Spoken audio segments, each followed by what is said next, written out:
दोस्तों जय माता दी। आज हम बात करने वाले हैं रोहिणी नक्षत्र की, जिसके चारों चरणों में वृषभ राशि होती है। और आपके लिए एक अच्छी जानकारी ये है कि ये कृष्ण भगवान का भी नक्षत्र था। तो जब रोहिणी नक्षत्र है, ओम प्रजापते नमः का जप आपको करते रहना चाहिए। जैसे कृष्ण भगवान मोर पंख हमेशा अपने पास रखते थे, आपको भी मोर पंख को अपने पास रखना चाहिए। और कृतिका नक्षत्र आपका अति मित्र नक्षत्र है, तो कृतिका नक्षत्र का चिन्ह होता है चाकू। छोटा चाकू आप अपने पास रख सकते हैं। और फरवरी माह का भविष्य फल मैं बता रहा हूं इस सर्वतोभद्र चक्र से। और ये 84 खानों की कुंडली होती है और सबसे ज़्यादा प्रमाणिक है, वैदिक है। और इसका उपयोग बहुत ज़्यादा करते थे ऋषि मुनि और राजा महाराजा। इसमें 5 पंचक होते हैं और वो ही पंचकों को जब ग्रह वेद करते हैं, पिन करते हैं, तो हम ग्रहों से प्रभावित होते हैं। कैसे वेद करते हैं मैं समझाऊंगा, परंतु पहले 5 पंचक समझिए। सबसे पहला पंचक होता है नक्षत्र, ये आकाश तत्व माना जाता है। दूसरा पंचक होता है स्वर, और जो स्वर है वो वायु तत्व माना जाता है। तीसरा पंचक होता है अक्षर। नक्षत्रों में किस नाम से आपका नाम रखना चाहिए, अक्षर मिलते हैं ना, तो अक्षर है वा और बा एक ही माने जाते हैं इसमें। और अक्षर को अग्नि तत्व माना जाता है। फिर है राशि, वृषभ राशि है और वृषभ राशि है, इसे पृथ्वी तत्व कहा गया है। और फिर है तिथि। तिथि यहाँ पे हमने पूर्णा ली है, मैंने बताया है, आप यहाँ पे तिथि पूर्णा होती है, आप समझ लीजिए। तो वृषभ राशि और रोहिणी नक्षत्र ये 5 पंचक होते हैं। अब ग्रह राहु केतु शनि मंगल सूर्य, ये ग्रह यहाँ पे क्रूर ग्रह होते हैं। और जब इन पंचकों में से ये किसी पंचक का भेद करते हैं, भेद कैसे करते हैं, शतरंज आपने कभी खेली होगी, तो ऊंटा जैसे चलता है ना, ऊंटा जैसा भेद करते हैं, त्रियक भेद, वाम भेद, दक्षिण भेद, और एक हाथी जैसा भेद होता सम्मुख भेद। वो कौन कौन करते हैं?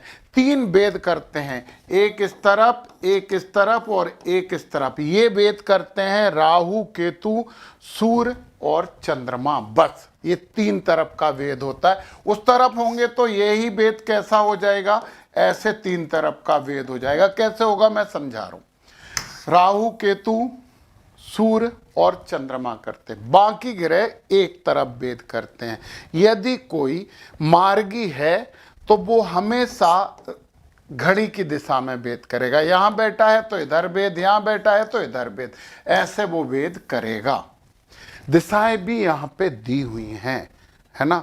तो जब क्रूर ग्रह भेद करता है पंचक में से किसी को भी, तो कुछ समस्या उत्पन्न करता है। और उस समस्याओं का समाधान हम समझेंगे, हम जानेंगे कि कैसे समाधान करें।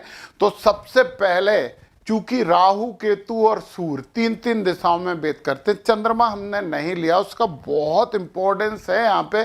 परंतु यदि चंद्रमा लूंगा तो पूरे 27 नक्षत्रों, यहाँ तो अभिजीत भी रहता, 28 रहते हैं इसमें, 27 नक्षत्र एक महीने में चला जाएगा। तो हर नक्षत्र से भेद 3-3 दिशा में बताने में पूरा दिन लग जाएगा। इसलिए चंद्रमा को छोड़ के बाकी दूसरे ग्रहों का भेद बताया। तो सबसे पहले हम बात करने वाले हैं राहु महाराज के भेद की। और राहु महाराज कहाँ बैठे हैं ये सब मैंने बताए हैं। कौन सा ग्रह किस नक्षत्र में है, राहु हैं सतविषा नक्षत्र में, अपन बिठा देते हैं। ये सतविषा नक्षत्र में राहु महाराज बैठ गए। अब इनका भेद देखिए, एक वाम भेद इधर होगा, दक्षिण भेद यहां से इधर होगा और सम्मुख भेद इधर होगा। एक बात सुन लीजिए, ये वाले त्रियक भेद में है ना, बीच की जो भी चीजें हैं वो भेदित होती हैं। और सम्मुख भेद में बीच की चीजें भेदित नहीं होती, केवल नक्षत्र भेदित होता है। अब राहु के ये 3 वेद हो गए सदभिषा नक्षत्र में। ये वेद आपका कुछ नहीं बिगाड़ रहा है, ये वेद आपको समस्या नहीं दे रहा है, परंतु ये वाला वेद आपके स्वर को वेद कर रहा है। और राहु तो पूरे टाइम रहेंगे फरवरी माह में 2026 में, तो स्वर आपका वेद होता रहेगा। और स्वर यदि वेद होता है तो हमें कुछ बीमारी का एहसास होता है। और सही बात बताएं, काल्पनिक बीमारियों का भी बहुत ज़्यादा हमें एहसास होता है। कल्पना में बीमारी रहती, सही में नहीं रहती हैं, परंतु सही में भी छोटी मोटी बीमारी दे सकती हैं। और इस राहु के भेद से यदि आपको बचना है तो एक काम करिए, आप चांदी का ताबीज लीजिए, उसमें सफ़ेद चंदन का छोटा सा टुकड़ा रख के अपने जेब में रख लीजिए। चाबी नहीं, चांदी की डब्बी मान लेते हैं, चांदी की डब्बी लीजिए, सफ़ेद चंदन का टुकड़ा अपने जेब में रख लीजिए। ये राहु का भेद लंबा चलेगा, मार्च में भी चलेगा, अप्रैल में भी चलेगा, तो वो आप अपने पास हमेशा रखे रहिए। तो राहु के भेद से आपको मुक्ति मिल गई। और अब हम बात करते हैं राहु के बाद जो दूसरा भेद होता है वो केतु महाराज का भेद होता है। अब केतु के वेद की भी बात कर लेते हैं। और केतु महाराज हैं इस समय पूर्वा फाल्गुनी नक्षत्र में। ये है पूर्वा फाल्गुनी नक्षत्र और यहाँ पे बैठे हैं केतु। तो देखिए जरा, एक वेद केतु महाराज का ये हो गया, एक वेद केतु महाराज का ये हो गया, और एक वेद केतु महाराज का ये हो गया। मैंने कहा था कि जब सम्मुख भेद होता तो बीच की चीजें भेदित नहीं मानी जाती, आपकी राशि भेदित नहीं हो रही है। तो केतु आपको बिल्कुल भी प्रभावित नहीं कर रहे हैं, मतलब आपका कुछ भी बुरा नहीं कर रहे हैं। और जब भेद नहीं करते तो अच्छा करते हैं, ये माना जाता है SBC में, मतलब सर्वतोभद्र चक्र में। तो केतु से तो पूर्णतः आप मुक्त हैं। चलिए, जब केतु वाली बात हो गई तो अब हम सूर्य की, सूर्य भी क्रूर ग्रह ही माने जाते हैं, और क्रूर ग्रह परंतु थोड़े से कम क्रूर ग्रह होते हैं सूर्य, इसलिए ध्यान रखें। सूर्य सबसे पहले हम बात करें श्रवण नक्षत्र में है, अपन बना लेते हैं सूर्य को श्रवण नक्षत्र में। 3 दिशा में भेद होता है सूर्य का, मैंने फिर से बोला, क्योंकि एक सी चाल से चलते हैं। एक वेद इधर हो रहा है, एक वेद जो सूर्य का इधर हो रहा है, और एक वेद इधर हो रहा है। मतलब सूर्य का जो वेद है वो आपके पंचक में से किसी को भी ये नहीं वेद रहे हैं। कब तक? 6 तारीख तक। 6 तारीख से सूर्य आ जाएंगे धनिष्ठा नक्षत्र में। 6 तक तो आप सूर्य के किसी भी दुष्प्रभाव से मुक्त हो मतलब सूर्य आपकी तरफ हैं। जब आपके धनिष्ठा नक्षत्र में 6 तारीख को, 6 फरवरी को ही आ गए, अब देखिए जरा, सूर्य महाराज अब भी आपको वेदित नहीं कर रहे हैं, परंतु एक बात मानी जाती है कि ये यहाँ पे जो पूर्णा तिथि है मामूली सा भेद से माना जाता है। जब ये कार्नर पे होते हैं तो पूर्णा तिथि को थोड़ा सा भेदित मान लेते हैं, तो पूर्ण प्रभाव नहीं होता है, आंशिक प्रभाव होता है।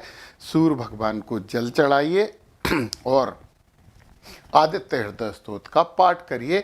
बाकी सम्मुख भेद में तो ये कुछ भी नहीं कर रहे। अब ये 6 तारीख से तो यहाँ पे हो गया धनिष्ठा नक्षत्र में। अब सूर्य महाराज देखिए जरा, सदभिषा में आ जाएंगे 19 तारीख को। यहाँ आ गए सूर्य महाराज, 19 तारीख को आए हैं, 19 फरवरी को। 19 फरवरी को जब सूर्य आएंगे तो फिर आपके स्वर को वेद रहे हैं, और इधर तो कहीं नहीं वेद रहे हैं। तो जब सूर्य स्वर को वेदते हैं तो प्रशासनिक व्यवस्था थोड़ी सी समस्या देती है। तो आप सूर्य भगवान को जल चढ़ा ही रहे हैं, आप आदित्य हृदय स्तोत्र का पाठ कर ही रहे हैं, तो इस वेद से भी आपको डरने की जरूरत नहीं है। तो सूर्य भी मान के चलें कि आपके पक्ष में ही हैं। अब सूर्य के बाद मंगल की भी बात कर लेते हैं, फिर शनि महाराज की, ये क्रूर ग्रह की पहले बात कर लेते हैं। इनसे बच गया तो सब टेंशन ही खत्म हो गया। मंगल महाराज जो हैं श्रवण नक्षत्र में है, एक ही तरफ भेद करते हैं, बस घड़ी की दिशा में कोई भेद नहीं कर रहे। और फिर आ जाएंगे धनिष्ठा में 14 तारीख को। 14 तारीख को मंगल यहाँ आ गए तो फिर देखिए जरा, यहाँ पे भी ये किसी को वेद नहीं कर रहे हैं, इसे आंशिक वेद मानते हैं। हनुमान चालीसा पढ़ते रहिए, कोई टेंशन आपको नहीं है। तो मंगल के वेद से भी आपको समस्या नहीं है। अब हम देख लेते हैं, एक और क्रूर ग्रह बचा है, और वो क्रूर ग्रह है हमारे पास शनि महाराज। शनि है उत्तराभाद्रपद नक्षत्र में। तो यहाँ पे शनि महाराज को बिठा दो। शनि महाराज को जब यहाँ पे बिठाया तो ये आपके स्वर को वेद कर रहे हैं, एक ही दिशा में रहते हैं, मार्गी चल रहे हैं तो इधर ही होगा, आपके स्वर को वेद कर रहे हैं। स्वर को वेद कर रहे हैं तो मैंने फिर बोला कि स्वास्थ्य को प्रभावित करते हैं, हड्डियों वगैरह के जोड़ में थोड़ा सा दर्द होता है।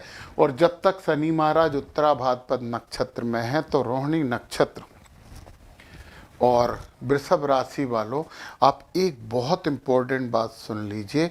जो समी की है ना, समी की जड़ को एक छोटी सी लोहे की डिब्बी में अपने पास रखे रहिए और बटुक भैरव मंत्र का जाप करिए।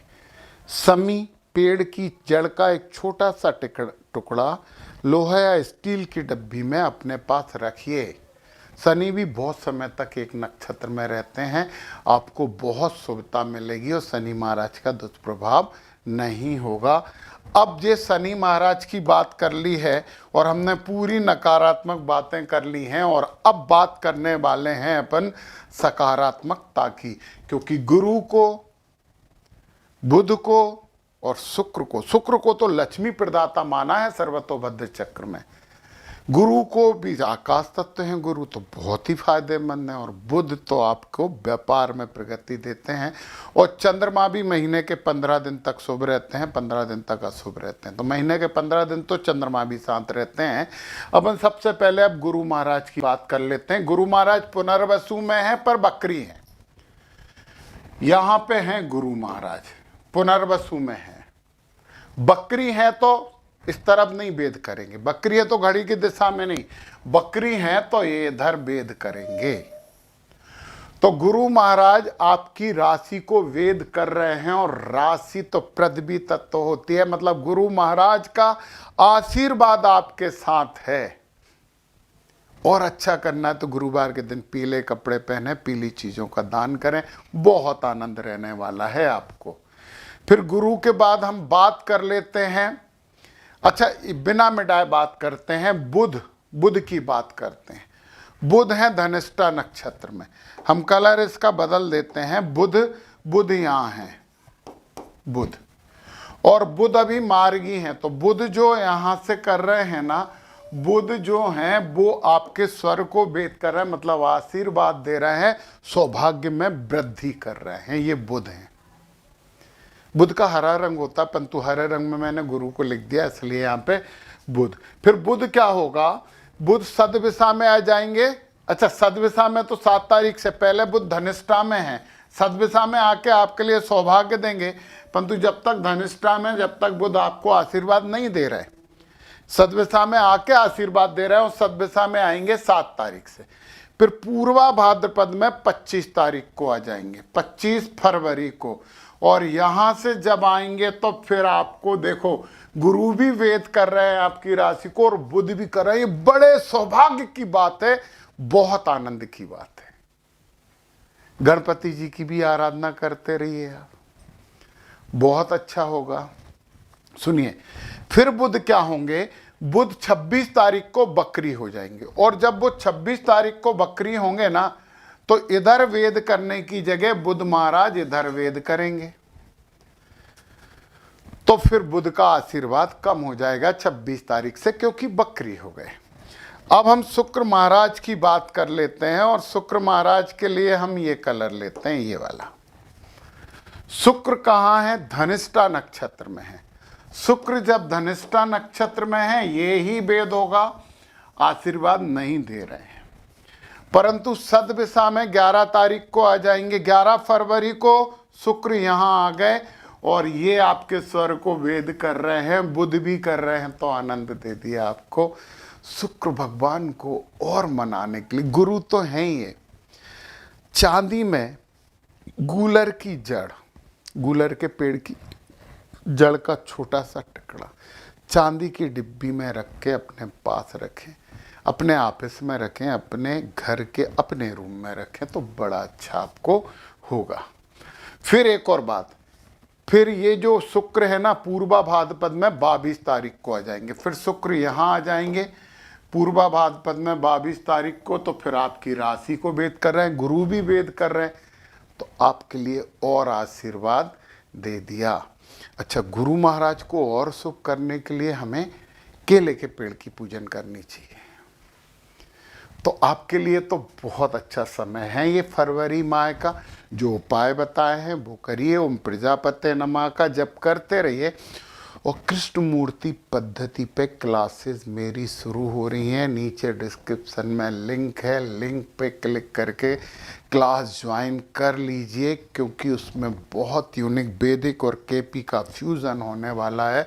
और सही बात तो यह है कि आपको यदि एस्ट्रोलॉजी नहीं भी आती है तो समझ में आएगा, और यदि आपको एस्ट्रोलॉजी आती भी है तो आपके लिए बहुत उपयोगी क्लास है। तो जल्दी से जल्दी ज्वाइन कर लीजिए। जय माता दी।